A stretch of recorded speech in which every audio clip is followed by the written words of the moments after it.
ఇవాళ ఇంక హైకోర్టులో ముగిసింది. 42% జీవో అయిపోయింది, ఇక ముగిసింది. డ్రామాకు తెరబడింది.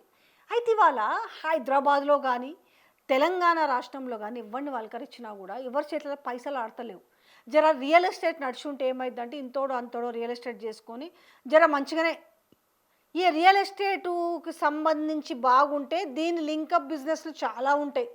అది బంగారం కావచ్చు, వెండి కావచ్చు, బట్టలు కావచ్చు, ఇట్లా రకరకాల బిజినెస్లు అద్భుతంగా ఉంటాయి, ఇంక్లూడింగ్ అమెజాన్ సర్వీసులు కూడా.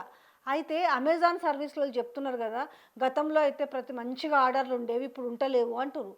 ఎందుకు అనంటే పైసలు లేవు. పైసలు ఎందుకు లేవా అంటే రియల్ ఎస్టేట్ టోటల్గా డమాల్.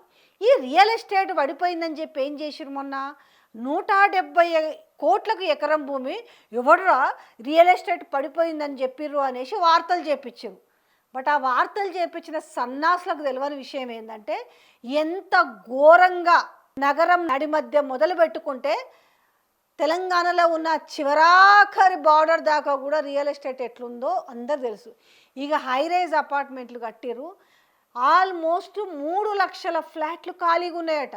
ఎందుకంటే వాళ్ళేమో తగ్గలేరు, వాళ్ళకి కన్స్ట్రక్షన్ కాస్టు, ల్యాండ్ కాస్టు ఇవన్నీ. ఇప్పుడు మధ్యతరగతి వాళ్ళు ఇల్లులు కొనుక్కోవాలంటే 7 ఇల్లు కొందామన్నా కూడా కనీసం ₹1,00,00,000 వచ్చే పరిస్థితి కూడా లేదు. దీంతో ఏమైంది, రియల్ ఎస్టేట్ ఏ రకంగా పడిపోయింది అనడానికి ఇక్కడ కట్టిన మీరు చూడండి, ఆ డబ్బాలాగా ఫ్లాట్లు కనిపిస్తే ఎన్ని ఖాళీగా ఉన్నాయట తెలుసా.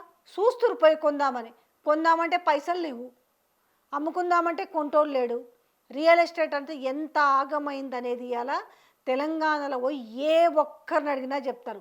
సన్నాసి మాటలు, పిచ్చి మాటలు.